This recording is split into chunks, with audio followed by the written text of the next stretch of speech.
Yeah.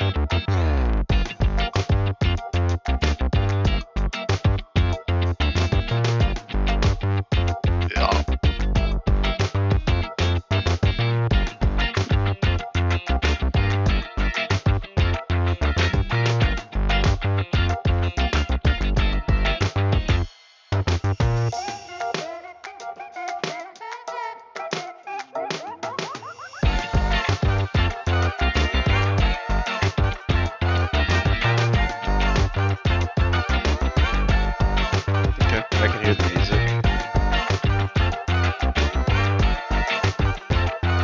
I can also hear us.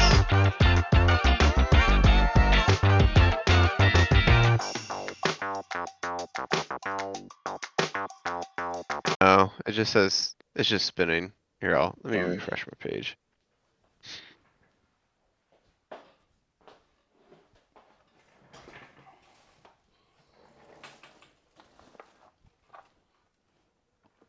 Okay, now it's working for me now. Well, I can see all of us. I just shut Yep. off Twitch. No, it's on. Yeah, I can see it. You're live. No, I'm not. No, I'm not. I'm truly not. I'm watching it. I mean, I'm watching me it standing too. With me I see all standing up? three of us. Yeah, Oh, I I guess see all of our cameras. Oh my goodness! All right, is anybody even here? Is anybody even here? Watching this. You get two on. This is so irritating. That's me and you.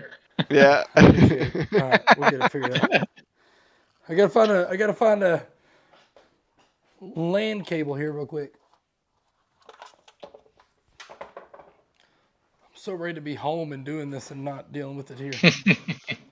Yep. I mean, you had a pretty nice setup at your church. Yeah, that was with all the tech set up. There's no Yeah. tech set up right now. Not a bit of it.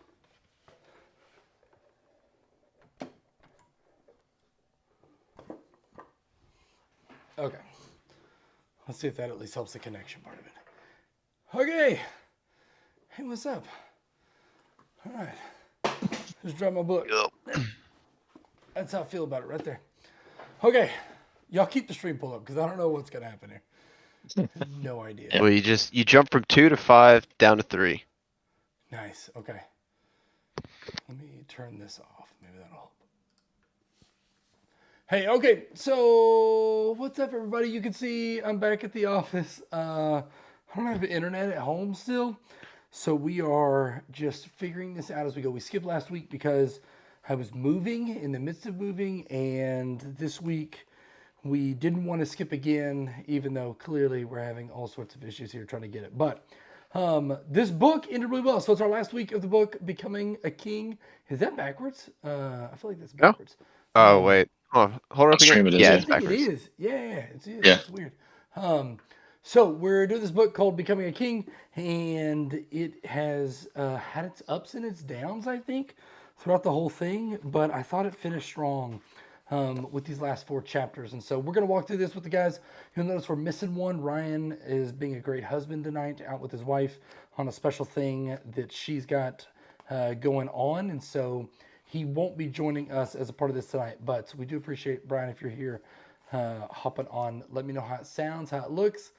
Kind of just doing with what we can do. We got a cell phone squeezed into my face here at the office until next week when we get it all set up, looking nice and fancy again. But so chapter 7 was talking about being good soil, and kind of the way that it ended in chapter 6 was kind of setting into this idea that to be a good warrior, we need to generate good soil. We need to generate a good soil around us. So what are some things that kind of stood out to you guys as a part of this? And then I'll kind of ask some general questions. But yeah, what are some, I guess, okay, as y'all think about that, here was kind of the goal that this chapter wanted to achieve to me, was the most effective path to attaining the life we desire has less to do with brute effort than investing the proper time and care into preparing the tools we need for the slow and steady process of becoming a king. So it's kind of the goal of the chapter was, how do we do that? So what about you guys? What stood out to you guys as a part of this chapter? I personally really liked him listing out those 5 habits. Hmm. Uh, it kind of, he lists them out, then he describes, gets some background on it, and then you can kind of visualize, well, where do I see myself falling within this habit? Do I Yeah. do it? Do I don't do it? If I don't do it, should I do it? Kind of And situation. we're gonna actually jump into that in a minute. So be Yeah. thinking about what you do well and what you fail at. So, uh, but no, I thought that was really good. What about you, Brandon? Yeah, kind of the same thing. I did like the way he kind of outlined it with those five. Uh, One of the things that I highlighted, so that he references A.W. Tozer's book, The Pursuit of Man, which if you haven't read, is a fantastic book. I read it a Put that couple on years my ago, and list. yeah, it's really really good. But the quote that he referenced out of that, I'll just read it. Says, "In my creature impatience, I'm often caused to wish that there were some way to bring modern Christians into a deeper spiritual life, painlessly, by short, easy lessons. But such wishes are in vain. Are vain. No shortcut exists. God has not bowed to our nervous haste, nor embraced the methods of our machine age. It is, it is well that we accept this hard truth now. The man who would know God must give time to him." And this last part I really liked is he must count no time wasted which he spent in the cultivation of this acquaintance. The fact that just a reminder that sometimes I'll get into a quiet time or try to spend some time in the Word, and it does feel wasted. But just that reminder that my motivation to do that is the reason why it's not wasted. I'm still, even if I didn't get anything out of it, there's still something I can gain just from the practice of doing it and being continuing that habit, even if I don't feel like I get something out of it every single time. So just that Yeah. reminder that it's not wasted time. Yeah, and what's interesting is I've gotten into the habit of I do like I'm doing this 1 year Bible plan thing. And yeah, at first it was like what we've talked about in the past where it's like I don't really understand what I'm reading, but Hmm. I'm just going to do it anyways. And so I'll read it, and then sometimes I would kind of research what I read. Sometimes I would just check off a box that I did it. But now, like you were saying, you get into the habit of doing it, and I find Hmm. myself, if I don't totally understand something, sometimes I'll just have a discussion with my wife on it, who, she does this a lot, so she has a lot of interesting perspective on things that I'm reading, and that'll lead into, researching stuff online, and Yeah. so yeah. That's good. That's good. Well, and I think what you said that kind of stood out to me is kind of what I think the point of the chapter was is that it's a slow and steady process. Is that it takes all of this takes a while. It's not overnight that this happens. So one of the things that I marked down on page 102, right about the middle, is it says the habit of kind of the Western culture's current Christianity is a worldview that's greatly influenced by the modern era, by a gospel of progress and presumed supremacy of reason, information, instant gratification, technological advancement, and convenience. Where do you guys think that you struggle? Because kind of his point there is we can either choose wisdom and godly wisdom, or we can choose these things. We can choose to be wise in reason or just with knowing more information, or we can be really big in instant gratification and that be what ultimately fulfills us, or technological advancement, convenience. Where do you guys feel like you struggle in that when you don't seek after godly wisdom? Um, so I just want to make sure I understand. So supremacy of reason, that's the ability to be able to reason or explain anything that might occur. You always have an answer or are always assured that, this happens and it's most likely because of this. Is Yeah, that what yeah, we're yeah. talking about? I'd say I struggle with that one pretty hard.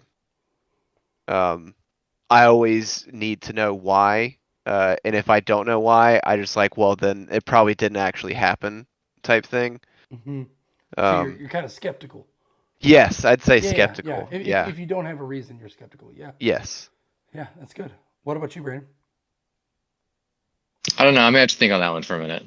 Okay, I would say for me, I've always leaned towards like I think part of me is technological advancement that and until the last couple of years, where I tried to pay so much attention to what was happening, that's where I knew I could lean on, especially, working in churches and not having, uh, often on staff, I'm kind of fulfill a role of I'm the nerdy guy, right? And so I can edit websites, I can make videos, I can do all things that a lot of other people can't do in the office. And so I would lean heavy on those things rather than trying to lean into what God does. And I think, too, for me, instant gratification, and we'll talk about that a little bit as we get going, is definitely a struggle of mine. Is just this kind of this instant gratification pleasing kind of thing for me. So Um, Going back to I was actually struggling trying to figure out like what's the bad part of technological advancement. And your point, I mean, it makes sense, right? So I think sometimes people get swept up more into like the showiness of church. The lights, the music, the projections, and Fog instead of machines and so like outside of that, what else would be a bad thing about technological advancement? That's the part that I was like, what's wrong with yeah. appreciating technological? Because I mean, it has brought a lot of good stuff.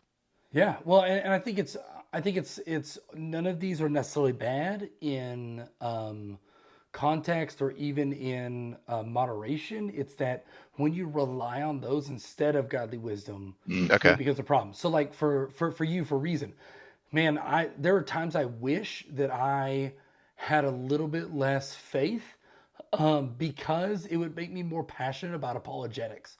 Like I'm Yeah. not overly passionate about whatever the author's name is, who did the Case for Christ and the Case for God, and all these books that are wonderful books that talk about the apologetics of why there's reason behind that Christianity and that who Jesus says he was, as the Son of God, that there's actual logical reason behind it.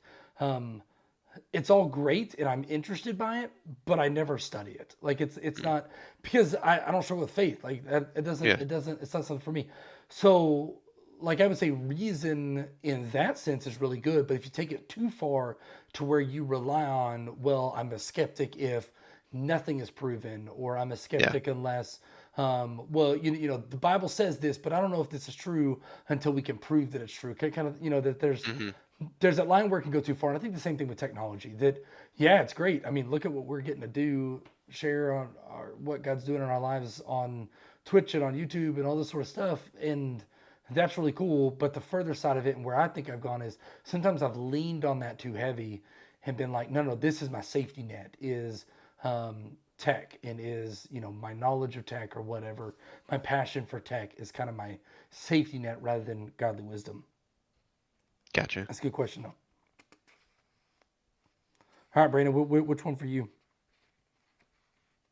I don't know. Can't remember if it was listed, but for me, more instant results. I hate waiting for for Anything. the results of what I'm doing. That's good. Um, That's good. I want to see progress very quickly. Um, so that's probably it. And one of the things I'd highlighted on page 110 where he says, "Live in the day and measure by the decade." I need Hmm. to get in a much better habit of that because I definitely measure by the day or the week, and I'll have moments where I'll look back or reflect and see that growth, but I like to see it in the moment, and that's something I need to understand is that I'm not always going to be able to do that. Yeah, yeah, no, and that kind of carries into the next thing, which is Corey, you mentioned talking about these five habits that he talks about. And so the five habits are: number one, there's no shortcuts. You can't get from point A to point B faster by cutting through something. There's no shortcuts. The habit of embracing failure, the habit of choosing the lowest seat, the habit of living in the present moment, and the habit of speed of soul. So, what do you do well, and what do you suck at? Where do you? And I guess let's start with where you are bad. Uh, what do you guys? Which no no yeah yeah, yeah. Let's start with that. Where you guys struggle? Uh, oh boy. Mine's definitely number four. The I habit was of just living about in to the say that because like beats you through I hate saying that, but it. I mean it's so true. Yeah. Yeah, that's Okay, and so that's good. Where? Okay, no. Let me get that in just a minute because we're gonna come back to number four because that's definitely my okay, number okay, one too. okay. So I think for yeah, because I think number four goes into number one a bit as well. But Yeah. where do you guys feel like you're good? Because I think we are good at some of these things. Where do you feel like you're a bit stronger? Number two, I fail all the time, and I'm actually okay with failing. I don't really care. Yeah. I was gonna say it too. Corey, dang it. Yeah, like I mean, I have no like it's like as work as an example. Yeah. There's a project up that nobody wants to take. I'll take it. I have no idea how to do it. Yeah. I honestly don't care because I get to learn something new, and if it doesn't work, whatever. But nobody else is taking it, so it's I guess an opportunity for me to kind of stretch my little feelers out there and learn something. Mm. Yeah, and That's kind of good. the way I've always lived, especially in like a more professional world, in that context, is it's fine to make a mistake. If you failed something, that's fine, Yeah, as long as you don't do it repetitive, as long as you don't do it again and again and again. So yeah, if you make a mistake, fine, find out what happened, figure out how to correct it, and prevent it from happening in the future. That's good. For That's me, kind I of how I kind live. of for me, I kind of pictured it more as that I'm okay owning up to my mistakes. And again, you guys are saying the same thing, but that the short little bit I worked in the business world, and even in the church world, there is nothing that drives me more nuts. And because um, this is a Christian stream, so we're just gonna initialize it. Is the CYA? uh-huh, It's to cover your own butt, right? That when something goes wrong, the first reaction is to go, well, but I did this, this, and this, so Hmm. not my yep, deal, right? Is that you're immediately trying? Man, that drives me nuts. That I Yep. will go out of my way to try and showcase something that I failed at because I feel like that's what good leaders do is they don't try and lead by being perfect. They try and lead by going, listen, I'm not perfect. So follow Hmm. me and don't be perfect alongside me. yeah, And that's, I'll even own up to things that I didn't even do wrong. And not like in line, but I'll be like, listen, if I said this, I'm sorry. Or if I yeah, did this wrong, I apologize. When I know I didn't, but it kind of de escalates the situation and kind of diffuses. And I find that I end up having better conversations with people and sometimes more open conversations because they know, like, the way I kind of picture is like a blowfish, right? That as soon as someone starts to get defensive, you just puff up, right? And you're just like Hmm. full on defensive mode. And so my goal as a leader is to like slow that down to go, no, no, no, no. Let's Yeah. all, I may have messed up. I'm a man.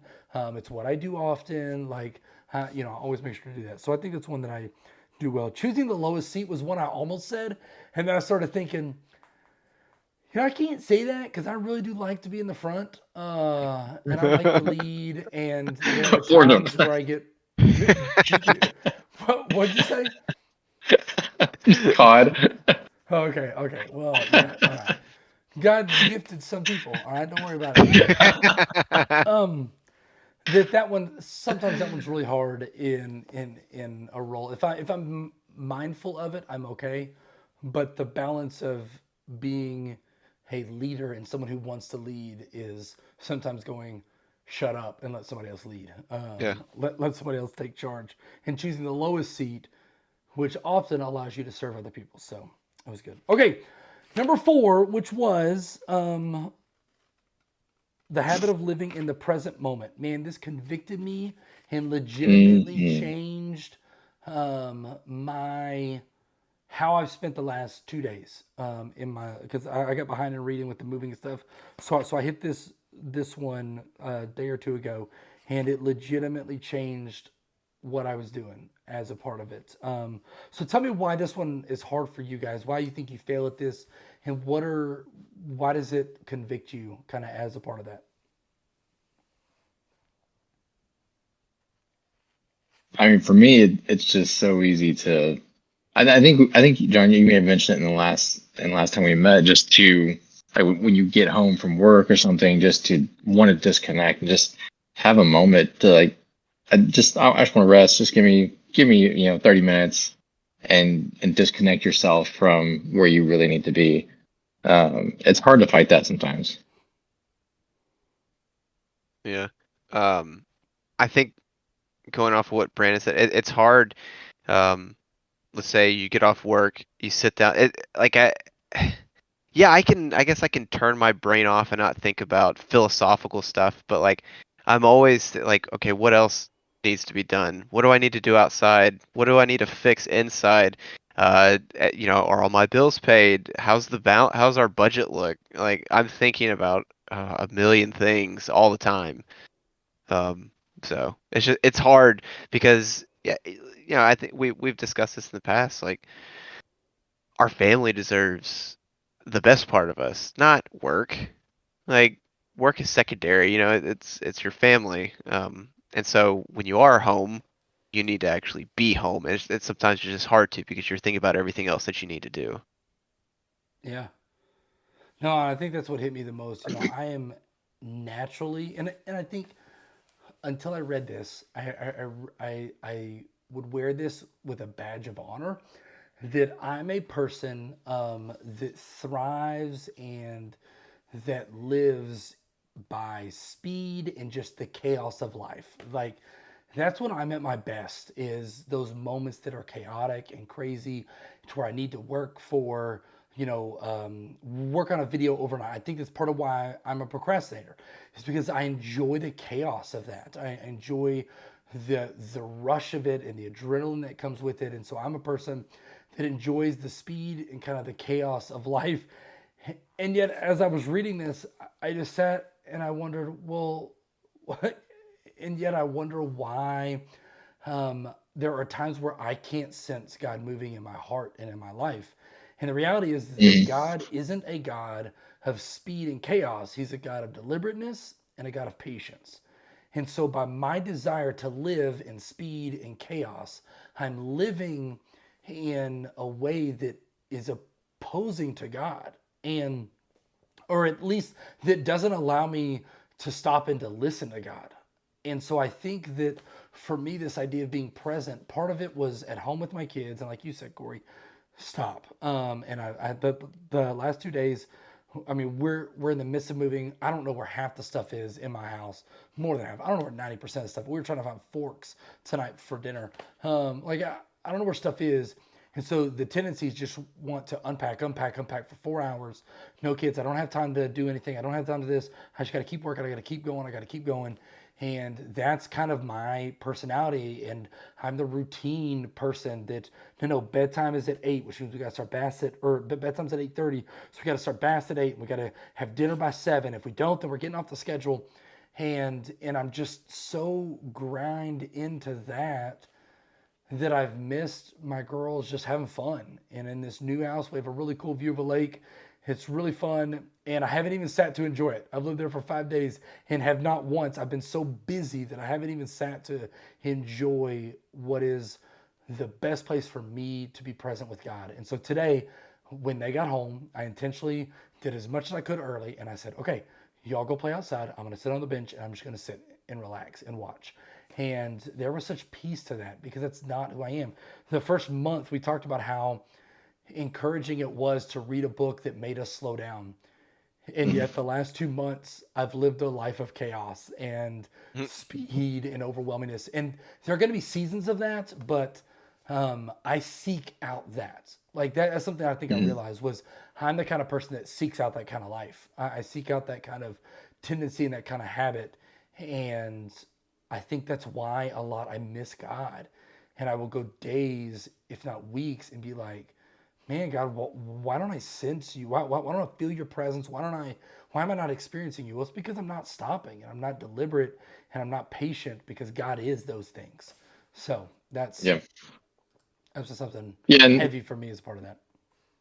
the author, Morgan, he mentions something just like that on page 120, where he says that when we're busy, the Father is quiet, and often it's our inability to hear not God's lack of speaking that keeps us from hearing His voice. Simply put, we fail to become the kind of man who has the capacity to listen. Mm-hmm. Mm-hmm. That's kind of what you're saying.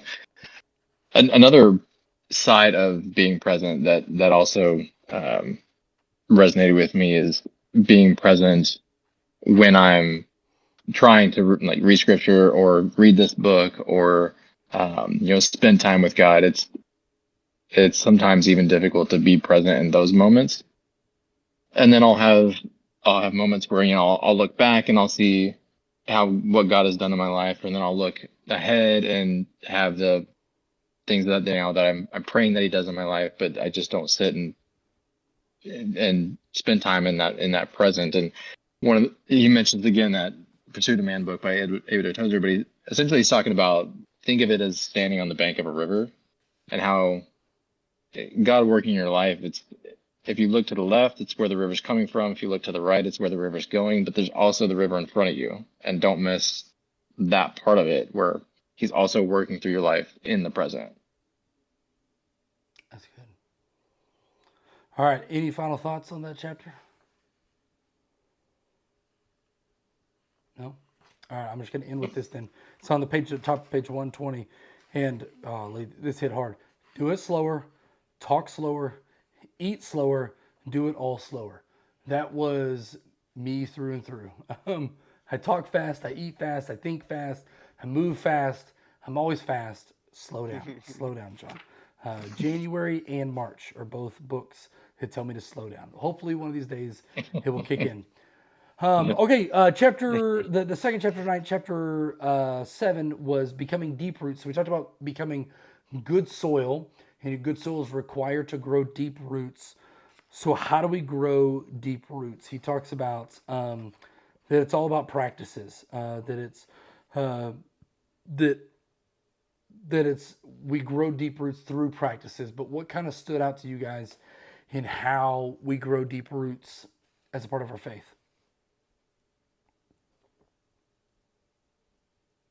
I think something I just kept thinking is consistency, being intentional and consistent. That's good. I don't know if it was covered in the book, but I don't know. I just always kept thinking, don't take yourself so seriously.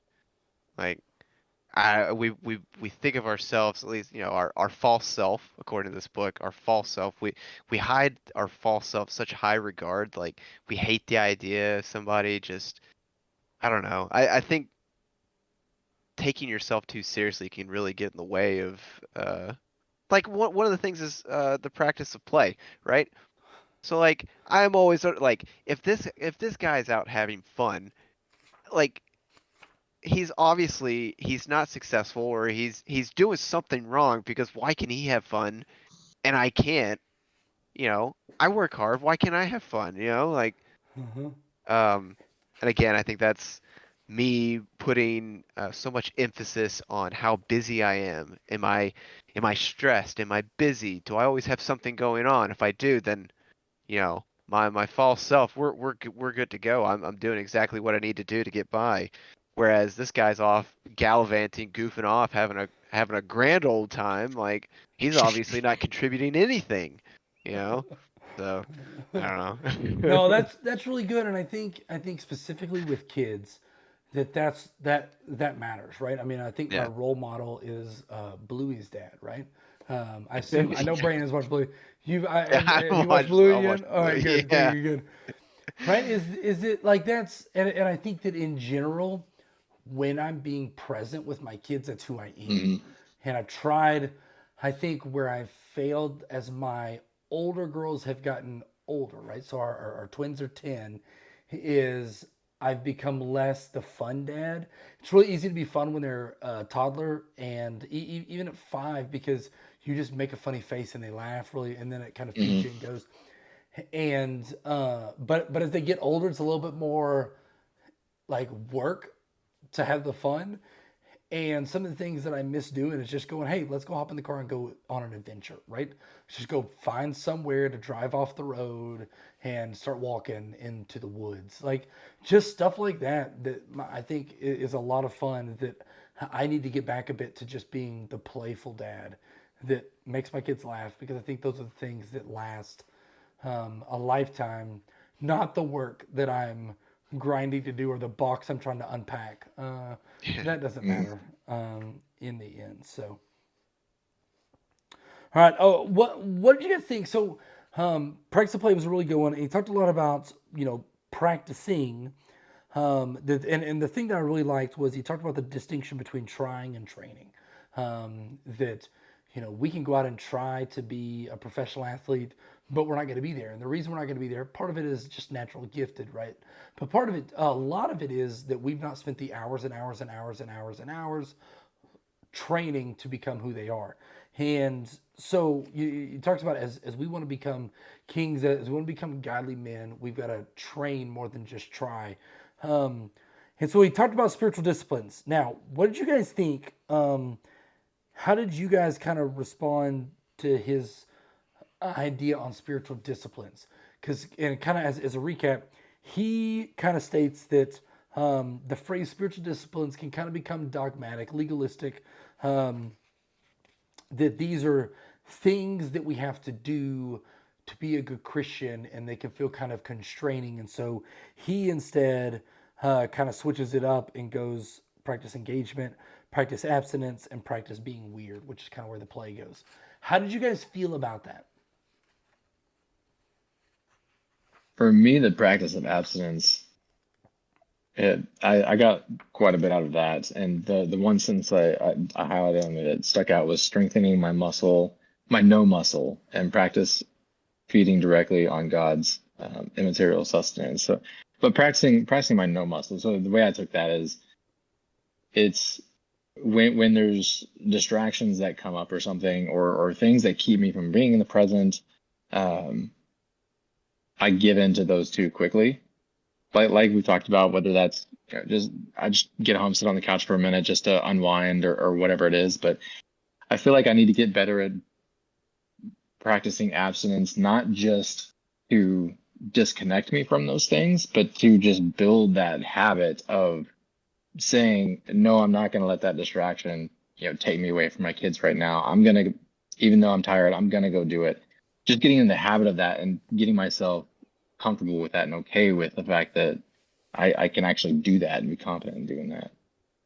What do you think is the biggest distraction between you and your family? Yeah, that and being present with your family.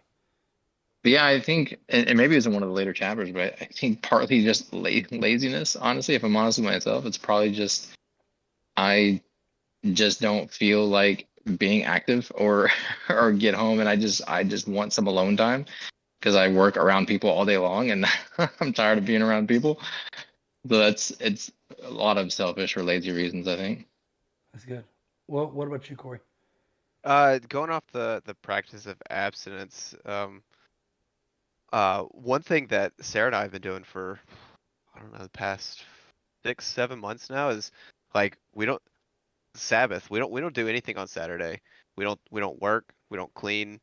We do everything like the night before, so we don't have to worry about it. But like, I mean, we're trying to, honor the Sabbath. Like, that's our time to rest and reconnect with God. And so we read our Bible, and I mean, we read our Bible every morning. But yeah, it's actually done a lot. It's hard. It's very hard at first because, especially in technology, like they they're like, hey, we got to push out this update. We need to do it on Saturday. So like, I don't know what I'm gonna do in situations like that when people are relying on me to do something on Saturday, and we're like, we're trying to honor the Sabbath, but um, I don't know. It's hard, but you feel, I don't know, this weird, like almost closer to God by honoring the Sabbath and taking it seriously, and but it's been good for us.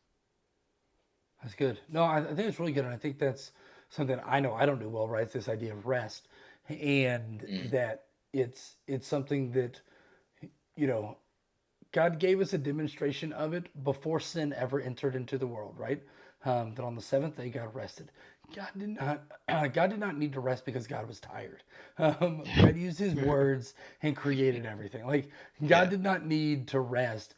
God was giving us an example of things that we needed, and give us an example to follow. And then he goes further than that with Moses to go, no, no, no, I'm telling you, this is important. You need to do this to hold this firm. So I think that is really good. And I think, Jesus and Paul talk a little bit about that there are the idea of Sabbath, kind of to go to your answer, what would I do in those situations? The idea of Sabbath is more about a heart thing than it is the actual action of it. And so, where the Pharisees got it wrong was they created all these rules and all these things that, well, if you did any of these things, then it was sinful. When Jesus comes back and goes, no, no, no, no, no. The whole point of it was to be present with God and to be with God and to reconnect with God and to be obedient to the things and to trust God. That was ultimately the point of these rests, whether it was on the seventh day, whether it was on the seventh year, or the years of Jubilee and the celebrations, and you can't plant crops for the entire year. And so it's all about trusting God to provide on that day. And so I wouldn't be so uptight about it that you can't take one for work, but I'd be real protective to not let it become a habit. I think Yeah. that's kind of the part of it. But I think for me, my distraction, and I grab it right now, except that it's the camera, is my phone, straight up, without question. Man, Yep. that is I am, and maybe I don't know if anybody's watching this right now, but maybe you could type in a chat next week. Have you set your phone down? His golly, dude, I can get on that thing, and that puts me in a lazy mood. It puts me in a don't talk to me, like non-present mode, with my kids especially and my wife. That it's just really hard. And so I've really been tempted just to go, okay, for 1 week when I get home, I'm gonna put it in the closet and I'm not going to touch it and I'm not going to look at it, and I'll get notifications on my watch so I can tell if it's a work thing that I got to handle, or something that's an emergency. But unless it's that, I'm not looking at it and I'm not touching it and I'm not doing it. And I've as someone who's a very tech person, I've almost come back the other direction, and I've seen how much it's harmed me and distracted me. And I read physical books. I am heavily considering dropping my Apple Watch, because just this constant connectedness to Mhm. tech, is I'm seeing how it's negatively impacting me, and a lot of that for me goes to this lack of abstinence, right? That I can't say no to it. I can't say no to looking it up or to turning it on and being distracted by it. It's so hard to say no because it's got such a control on me. So that's a big one for me. Yeah, actually, I wrote down kind of the same thing. Uh, I think it was on one of the last ones, but basically, as soon as you get home, put the phone away until at minimum until the kids go down for bed, and have that be your like your time that you are not connected to anything except for your family. And that's more of a to do for myself. Of that's what I need to start doing that. Whenever I get home, phone goes away until at least when the kids go to bed. And I hate that sometimes my kids see me when I get home and just the phone, like you said, is kind of just it's the natural go-to when you're sitting doing nothing. And I hate thinking back when they see me over on the couch or something, just browsing the phone or whatever, and not connecting with them or my wife. Yeah, and I think the way that it works in my house is they'll come home, they'll want to get on iPads, and I'll say, sure, you go get on iPads, because then I don't feel guilty about being on my phone. Yeah, And yeah, so next thing I know, it's an hour and we're all separated, we're all doing different things. yeah. And yes, I enjoy the silence and the whatever. But as I look back and I'm like, God, like, what am I teaching my kids Yeah. first off? And I'm not Mhm. teaching them to be connected. I'm not showing them an example of who I am as a dad. Instead, I'm just saying I don't want to be around you. And while I don't think they get that I think that what I'm doing is I'm not connecting with them. And I don't want to be that dad that doesn't. One of the best things, so our old house, we ate. It was like a big open space, so the dining room table was like direct shot of the TV. So that's what we did during dinners. We just watched TV. Like it was great. We watched shows. Sometimes I would get on my phone while they watch a show, but we watched shows. It was not like it was a terrible deal for us. And in the new house, Krista was like, "No, I want to eat in this in the actual dining room, and there's no TVs, there's no nothing." And man, when I tell you, it stressed me out. Going, well, what am I gonna what like? We're gonna have to talk to these kids this whole time. Like, oh my goodness, this is gonna be exhausting. And we have laughed more in the last 3 days of doing dinner in the dining room with no TV, no distraction. And I've just been blown away by how good that's felt, and Mhm. how much easier it was to connect to my kids. And again, as my kids are, my older two are 10, they're getting to that age where they're going to start sharing less and less. I need to be present. Otherwise, I'm going to miss out completely. And he talks about, this idea of missing entire segments of their life and not remembering anything. And I just don't want that. So, yeah. Yeah. All right. And anything I else think kind of close that out? Oh, yeah, go ahead. I was just say I think with my kids, I don't think I think they're young enough to where it's not like they feel rejected if I'm doing that. But I absolutely, especially with my oldest son, when I do engage with him, I absolutely see the difference in his mannerisms, the way he accepts that and enjoys that. It's very evident and convicting Yeah. when we do that. Yeah. Yeah. That's good. Okay. Any final thoughts on that chapter?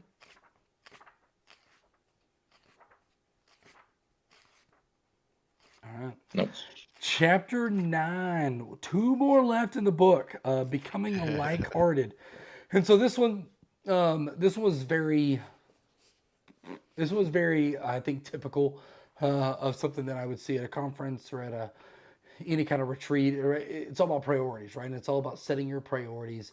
And so none of this is what I would teach in premarital counseling. Like none of this kind of threw me off in terms of like, oh, this is shocking to me. But some things stood out. So what stood out to you?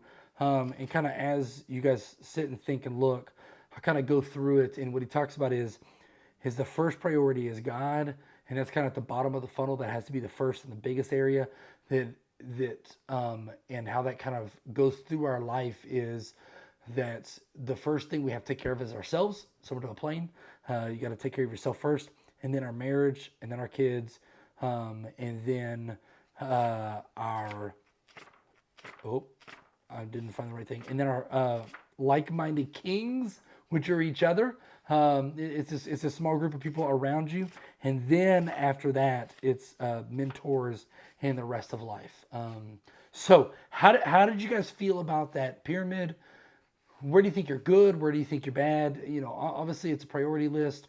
Kind of the different thing about it is a lot of people would go take care of myself, my marriage. If you say it right, it's not your kids first, it's your spouse first. So your spouse, then your kids, and then you would go to work. So he kind of inserts in between family and work a kind of a group of accountability, a group of other men, kind of in our case, or women, if you're a lady, and then that being a level, and then mentors above that, people that are pouring into you and that you are seeking out for wisdom and advice, and then work. So that's kind of a different thing. But where do you guys feel like you're strong or weak or get that mixed up at points? Um, I would say mine was all mixed up, which I don't think really come as a big surprise to you guys because I told you I've never been the spiritual leader. I don't think I ever took it very seriously. So mine was, where God is, that's where family is. Family is my number one priority. Nothing more important than that.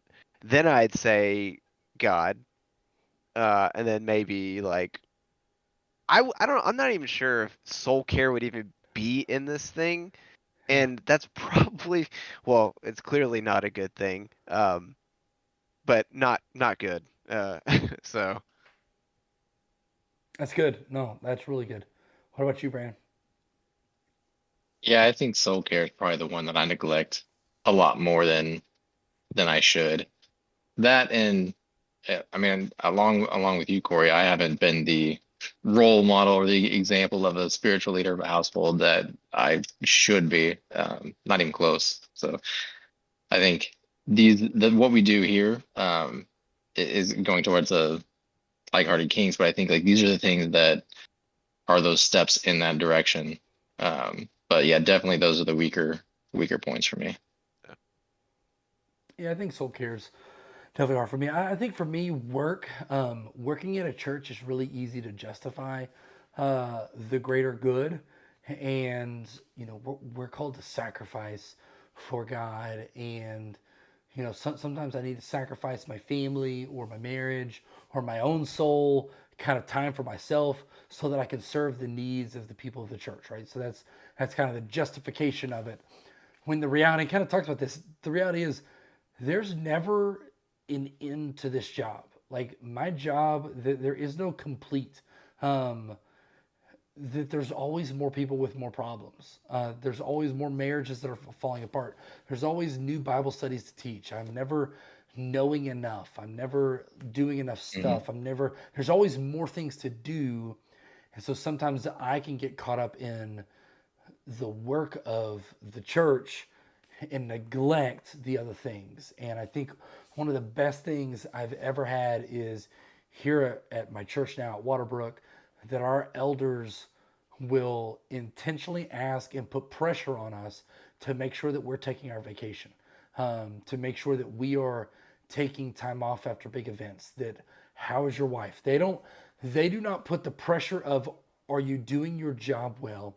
They care first and foremost about my family and about my time away from the office. And because they know ultimately that we're giving all that we can, and that's good, but that ultimately we're going to burn out and hurt ourselves and our ministries if we don't take care of our families and ourselves. And so that's been a really good example for me to have as a part of that. But I think like y'all, I think soul care. There's tons of analogies that we use in church, but you can't fill up somebody else's cup unless yours is full, and stuff like that. And so, the one thing I think I've done well with my kids, maybe to a fault, is I always prioritize my wife over my kids, and I a lot of times do it as a joke to my kids. Be like, sorry, mom said no. She's the one that I love the most, and so they'll ask me, who do you love more, mom or us? And I'll tell them mom. And it's just this idea that I want them to see, especially as girls, I want them to see that the husband loves his wife, and so Yeah. I think that's one that's really important for me and with kids is to go, no, no, no, I love you guys, I love you, but I love your mom, and that she is my priority. So, all One right, thing to add to oh that, yeah, yeah, go ahead. that you're talking about with your job and thinking about soul care. The one sentence that he had, page 156 under soul care. So the lasting value of our public service for God is measured by the depth of our intimacy with Him. And I think it's spot on that if we don't have a deep intimacy and relationship with God, then any kind of public service that we're doing for Him is not going to be near as effective as it could Yeah. be. 100%. And I think it's this idea that, I mean, why do planes tell you to put your own mask on first, right? Because you're no good Yeah, after a few seconds when you pass out. So right. now everybody's passing out, right? That it's the same thing that whether it's our family, whether it's work, whether it's other guys like each other trying to pour into each other, that we have to take care of ourselves, Mhm. because otherwise we're no good. And in life we're gonna burn out. That's how marriages end in divorce. That's how kids end up estranged from their families. It's how churches break apart. It's how you become resentful at jobs. Like it just all of it falls apart when you don't take care of yourself spiritually. And I think that that's a huge, huge part of it. Yeah. All right, last one, chapter 10, Oh becoming a boy. king.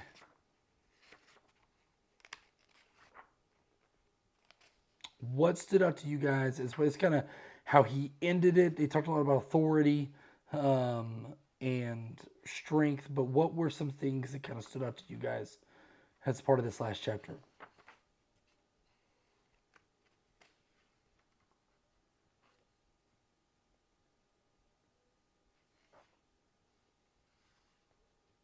I think one of the things that I had highlighted that stuck out to me in this chapter. I didn't get to be honest, I didn't get a whole lot out of this chapter. I think it was more just a kind of a conclusion of the book itself. But Yeah. one of the things that did stick out was on 184 when it says the ability for us to live a powerful life and to become a wholehearted king in God's kingdom is directly proportional to the consent we give God to have active and supreme authority over our lives.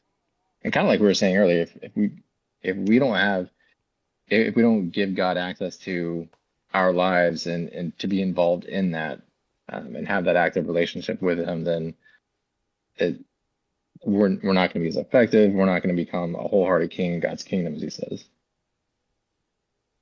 Yeah, that's good.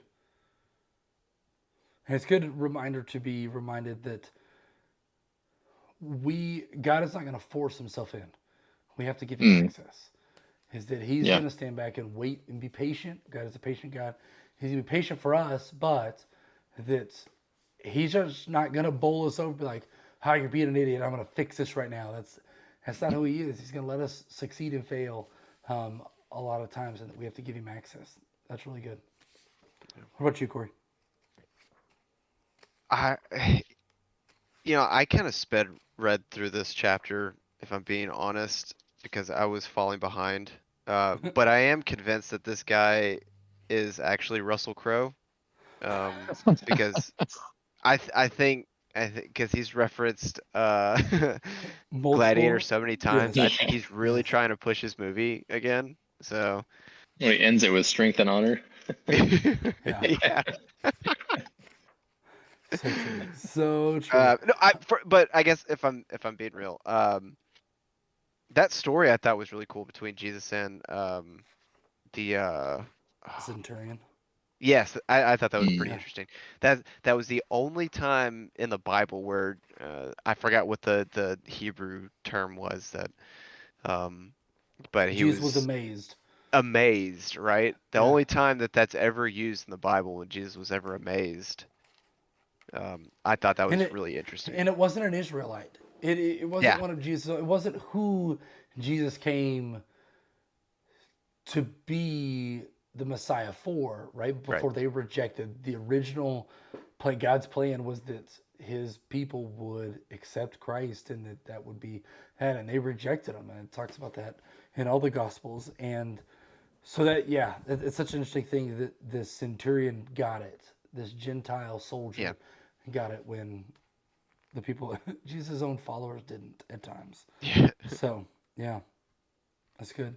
Okay, so to kind of finish up the book, what's your one takeaway? I think it's the thing that I'm huge on in life, and we're reading the Bible, we're doing a study like this. Is what's the one thing that you want to take from this book to go, man? This is what I'm putting active into my life from this point on. You want me to go first? Yeah, do it. Okay, I'm gonna go first. Um, what I think is really interesting, and I think it's a theme that's kind of been um, repeated in really so far all three books that we've read, is it takes time uh, to actually develop and get back to your true self. The ancient path is what he references in this book. It takes time. It's not it's not a race.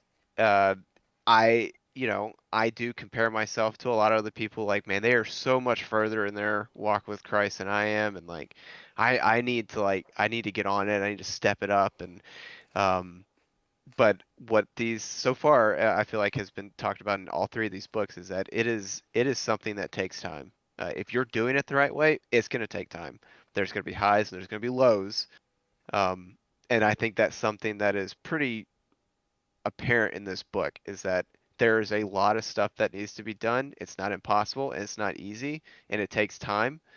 But I mean, that's how you develop, or I guess that's the good soil, the deep soil was I forgot what you Deep called it. roots, good soil. Deep roots, yeah. But yeah, so I think it's giving yourself some grace and understanding. This is a process. That's really good. So where do you feel like Yeah. you've grown the most since January? I'd say Grace. Mm. I get I mean I'm not perfect at it. Like even before I would say before every time we join these calls, there's a little bit of hesitation on my part. Like I don't know what I can really contribute that can help any of these guys that I'm talking to or anybody that's watching, if anybody's watching, like, I mean, you've got you, who's a preacher, you've got Brandon, who's really strong in his faith, you've got Ryan, who went to school for this stuff, and like, I don't know, it sometimes it can be very daunting, um, but especially when you wanted to do this in January, I was like, I don't know, I'm probably gonna sit this one out. I'm just gonna let y'all I do it. remember I'm that. I so remember that. glad that I did do it though, because I feel I don't know. I have conversations with my wife about Christ now and about the Mhm. Bible. I'm not nearly as embarrassed whenever I'm like, I don't know. I don't know what this means. Let's figure it out. Um, but I think knowing that it's a process. It takes it takes time. Uh, helps me, I guess, give myself some grace and understanding that I get to learn from all you guys. So it's helped me out this whole process. And I've been very thankful for it. That's good. No, I think it's Yep. really good, and I have seen growth in my own life and a lot in the last 2 months myself, 3 months. So absolutely, yeah.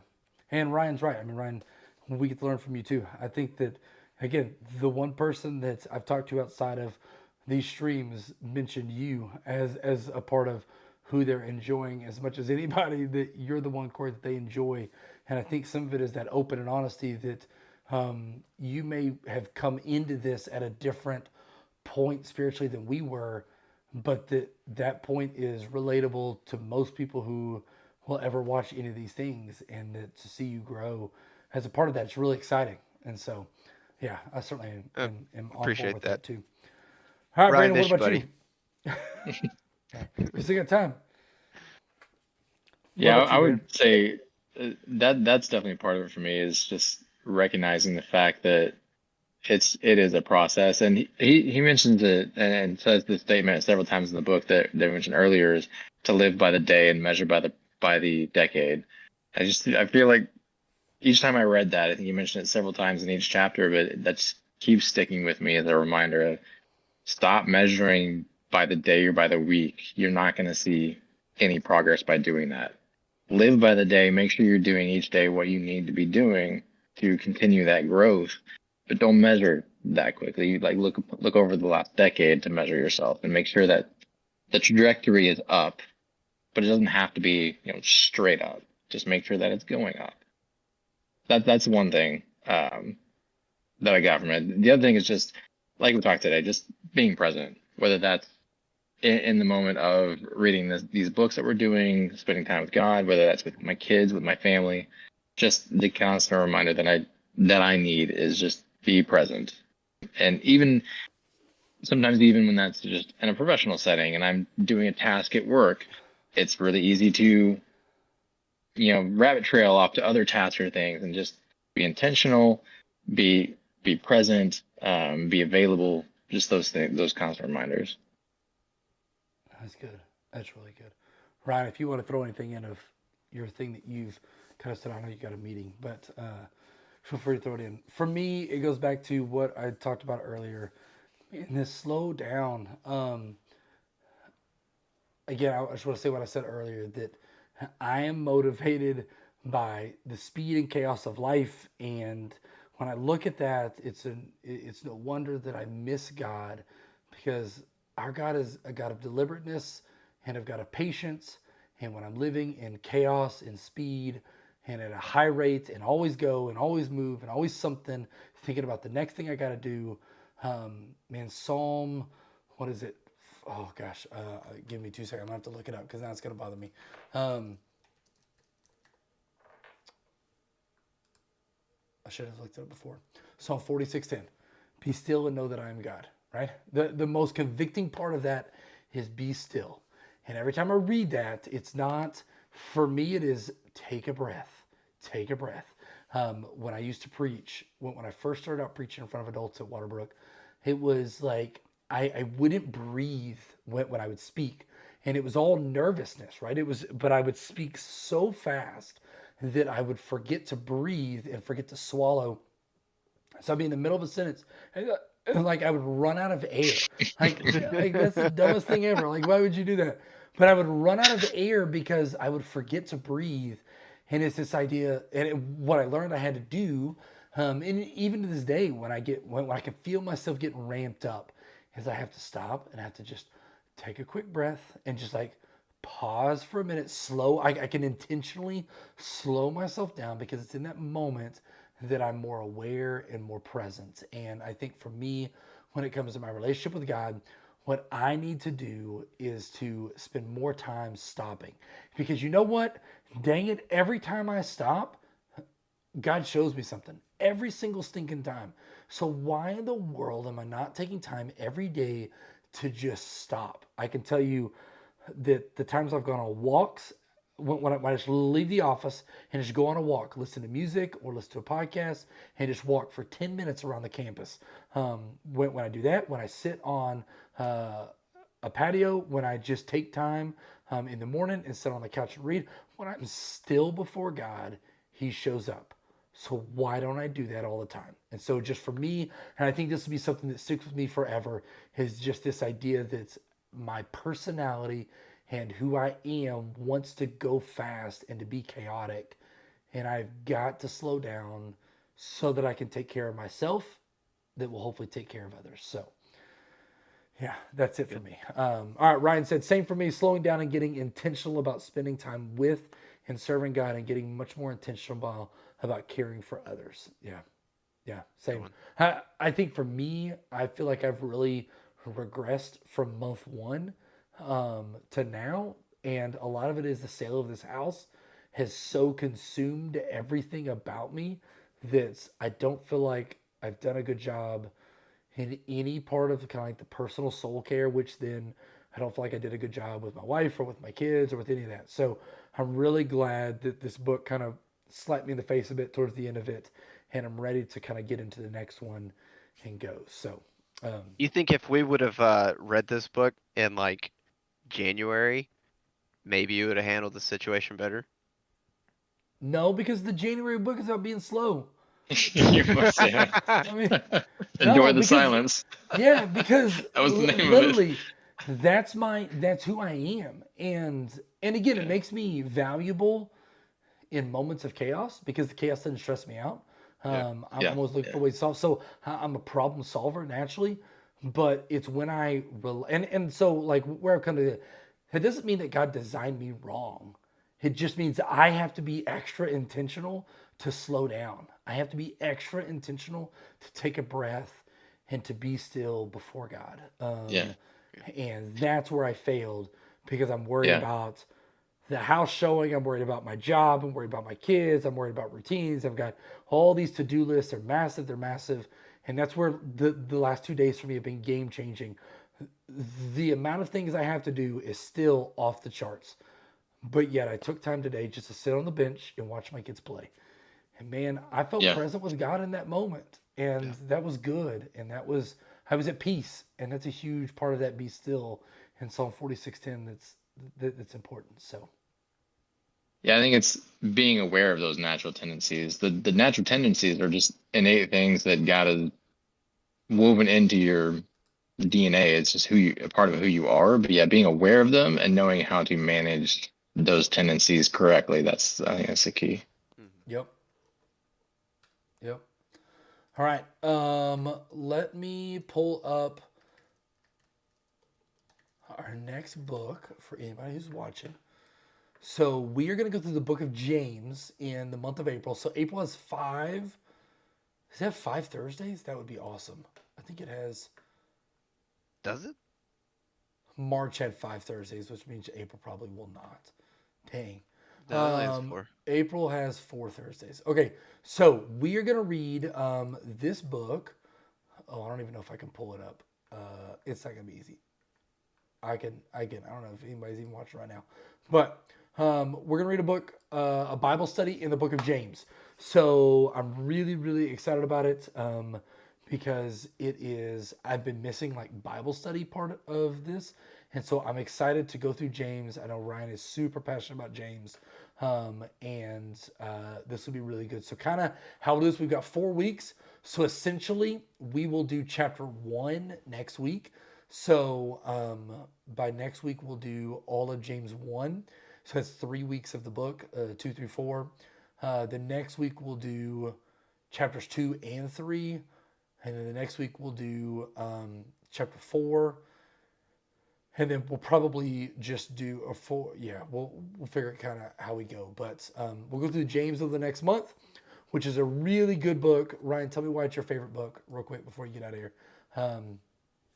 But for me, James is really, really good because it's super applicable to all that's to our spiritual walk. So it'll be good.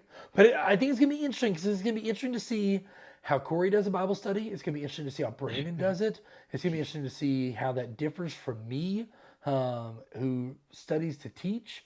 So I'm really excited about it to see our different things. And what I always tell students is the same Holy Spirit that speaks to me speaks to each one of you, and that it's just going to be cool to see how God speaks to you through James and the practicality of it. So cool. I assume Brandon's gonna have like like those science exhibits back in the day with a little board and have like a little pointer and point to it and like Yeah. this is how you can draw this conclusion Little fold out ones. Oh my gosh, we're gonna turn him off the stream if he starts to go too far. Cool. All right, gentlemen, I appreciate you. Ryan, thanks for hopping on. Hope your meeting went good. Hope Angela's thing went awesome. Next week, we'll be back on Thursday. Oh, and I know that there's not a lot of people here, but we are going to be switching to YouTube soon because Twitch is getting... Even when you're subscribed? Oh, yeah. No, when you're subscribed, no. But the goal is to get other people in here who aren't subscribed. So we're about to make the full switch over to YouTube and just deal with it. And I'll miss my Prime subs. So, all right. Well, the stream is starting to shut down. So I guess that means it's time for me to go. I think it killed it. Yeah. We'll be in the storm shelter next week. What did I call it? The I don't know. What do you hunker call it? bunker. The what? I said the hunker bunker. Hunker bunker. All right, that's not what we called it, but we'll call it something. So, all right, gentlemen, have a good night. I'll see y'all later.